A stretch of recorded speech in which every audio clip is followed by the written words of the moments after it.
Diversity is our strength. Diversity, the slogan of the modern inclusive West. Diversity is no longer just a way to describe a society.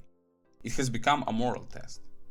And in the immigration debate, the same few themes always return: tolerance or hatred, economics or crime, and sometimes even food, restaurants, and cultural enrichment. But diversity is not a new idea. History knows diversity very well, and its lessons are much darker than the modern slogan suggests. What if diversity is not only a strength? What if it is also a risk? A risk that modern West dangerously underestimates. Different groups can live together for decades, sometimes for centuries.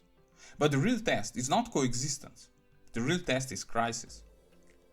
Before we go into history, look at the pattern in the modern world. Which countries are usually seen as models of peace, trust, and a good life? Countries like Denmark, Norway, the Netherlands, Japan, South Korea, New Zealand. These countries become rich, stable, high-trust societies as relatively homogeneous nation-states. Multiculturalism was not the foundation of their success. If it came later, after stability and prosperity had already been created. Now look at the countries and regions that in recent decades we associate with wars and bloody internal conflicts. Yugoslavia, Ukraine, Georgia, Lebanon, Syria, Sudan, Myanmar, Rwanda, Sri Lanka. Each case has its own history, its own causes, but the pattern is hard to ignore. These are places with a long history of ethnic, linguistic, and religious diversity. When crises came, internal or external, conflict often organized itself along communal lines: ethnicity, religion, race, tribe, sect, language. Diversity may not be what starts the war, but it is often the terrain on which conflict moves. And this is where history becomes useful. Let us now turn to the Ottoman Empire, a vast mosaic of ethnicities, languages, and religions living side by side for centuries: Turks, Arabs, Greeks, Armenians, Slavs, Kurds, Jews, many different Christian and Muslim communities. It is easy to be seduced by the aesthetic of pluralism. An old city with Armenian quarter, a Jewish community, an Orthodox church not far from a mosque, Greek merchants, Muslim neighborhoods, Christian monasteries, a bazaar, many languages, the smell of spices, and the architecture of several civilizations. It looks as if people once really knew how to live together. And that is partially true.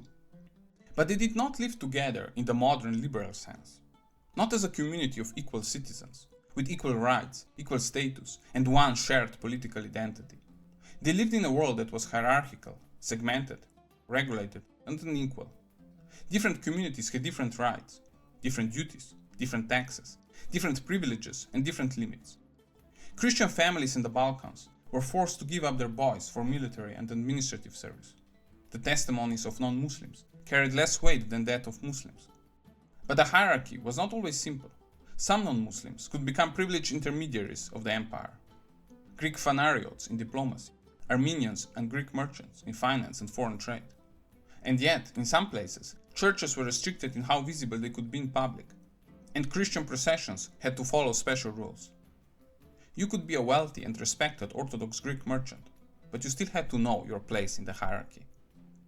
Even when there were no formal restrictions, communities often occupied different spaces, professions, and social roles. One community in the town, another in the countryside, a third in the hills. One in trade, another in administration, another in the army, often on the same land as neighbors. This was not liberal multiculturalism, it was imperial order. Not necessarily just, not necessarily popular, but it was order, accepted as reality. This did not mean constant conflict. People traded, cooperated, knew one another, and built personal ties. But that peace came from the power of the empire, which sorted, limited, and managed the differences between communities. And when that power weakened, it quickly became clear how fragile that kind of pluralism could be. Take just one example. In 1860, after tensions between communities had been rising for some time, mass violence broke out against Christians in Damascus. The Christian quarter was largely destroyed. Several thousand people were killed. Only decisive Ottoman intervention stopped the violence, punished the perpetrators, and restored order. This matters. Order did not come from the spontaneous harmony of the communities. It came from authority. And that is the broader lesson of old multicultural societies. Multiculturalism is historically common, but liberal multicultural harmony is not historically normal. History is full of mixed cities, mixed neighborhoods, empires, and trading zones. But these societies often worked as hierarchical mosaics under strong rule, not as communities of equal citizens. Their peace was often real but fragile, culturally rich but not equal, stable but only as long as the center remained strong enough. And when the center weakened, it often became clear that pluralism had not been solved. It had only been managed. The Ottoman Empire is a fairly typical example of how diverse societies worked through much of the human history.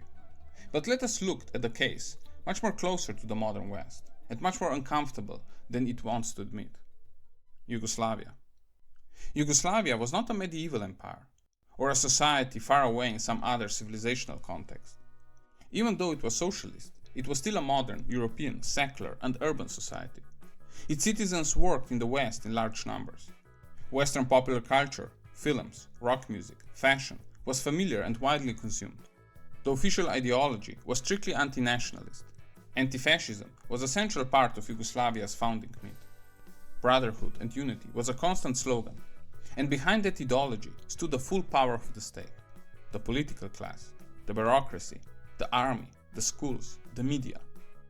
Yugoslavia was not liberal in the Western democratic sense, but some of its instincts would be very familiar to the modern liberal mind.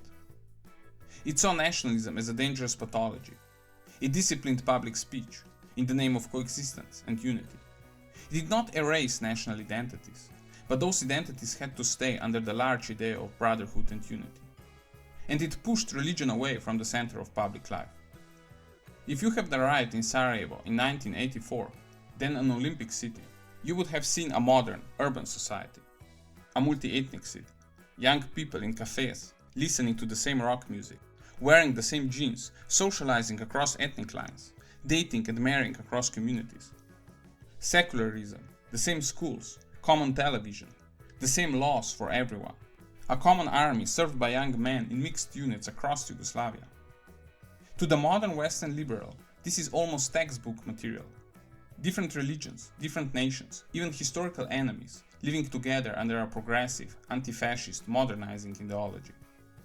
And less than 10 years later, that same space became a symbol of the collapse of civilized coexistence. The siege of Sarajevo, ethnic cleansing, camps, mass killings, neighbor against neighbor, municipality against municipality, community against community. People who had been living in the same world just yesterday found themselves on the opposite sides. This does not mean that their shared life was fake. That would be too simple. Much of that shared life was real. The friendships were real. The mixed marriages were real. The shared pop culture was real. But it was not enough. It turned out that social closeness and shared pop culture are not the same as political loyalty in a crisis. People can listen to the same music, wear the same jeans, marry across communities, go to the same beaches on the Adriatic coast, and still, at the moment of the state collapse, begin to think as members of the threatened community. This is brutally important, because modern multicultural optimism often assumes that everyday contact, consumer culture, and normal life are already proof of integration. Yugoslavia says no. Shared popular culture is not the same as shared political destiny. Yugoslavia did not collapse because people did not know one another. It collapsed despite the fact that they knew one another. The most disturbing thing about Yugoslavia is not that strangers hated each other. It is that people who lived in the same world could turn against one another. The ideology of brotherhood and unity did not solve the national question. It froze it. And when the ice melted, what came was not pluralism and harmony. It was the mobilization of community against community. Nationalist populism alone does not explain the conflict. The idea that chauvinist demagogues simply appeared from nowhere and hypnotized the people is too comfortable. Serbian leader Milosevic was a product of the Yugoslav elite. Tudjman, the Croatian president, had been a partisan and the youngest general in the Yugoslav army. These were not people outside the system. They came from the system. A system that had spoken the language of brotherhood, unity, and anti-fascism for decades. It is no coincidence that the triggers for wider ethnic conflict came from exactly those places where people of different ethnic groups know one another well and had lived together as neighbors, Kosovo, Krajina. Ethnic conflict is often not imported from outside. It begins as a local crisis of trust between communities. In societies made up of several communities, a crisis often does not begin as abstract ideology. It begins as a local dispute over security, status, language, police, schools, land, autonomy, and who will hold power in the place where people actually live together. The deepest fear often appears precisely where people know one another well enough to know who is who, where they live, and which group they belong to. In a multi-ethnic society, local knowledge can become dangerous knowledge. When violence begins, people do not look for an abstract enemy. They know which house belongs to whom. And when the security frameworks begin to collapse, when the question becomes who controls the police, the army, the municipality, the border, the school, the media, and the weapons, many people no longer behave as liberal individuals. They behave as members of community looking for protection. This is a brutal lesson of Yugoslavia. Multicultural normality is not the same as multicultural stability. In peaceful times, diversity looks like languages, music, food, neighborhoods, and interesting urban culture. In crisis, it can become something else, a map of who is ours and who is not. Diversity is often peaceful, as long as the world around it is peaceful. The problem is that history does not stay peaceful. Now we come to the question: if the history of multi-ethnic and multicultural societies does not exactly inspire optimism, why is the modern West so sure that this does not apply to it? Why do elites in Europe and North America speak of diversity as a goal in societies that build their stability and prosperity in relative homogeneity? A large part of the answer is the United States. After World War II, the United States became the military, economic, technological, and cultural hegemon of the West. European elites like to criticize America, but in reality, they live in a world shaped by American concepts, American films, music, universities, American management, corporate language, political ideas, American moral language. And as America became a global empire, it increasingly began to tell its own history through a new moral myth. Diversity made America great. Diversity is our strength. But is America really the exception? Is it really a success story of diversity? Does it really break the pattern of instability and conflict that we have seen so far? If we begin with Native Americans, the American story is not proof of harmonious pluralism.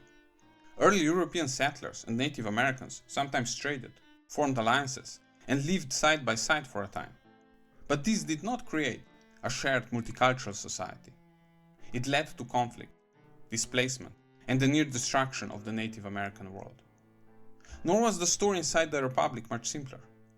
Less than a century after its founding, the American Republic went through the worst internal conflict in its history.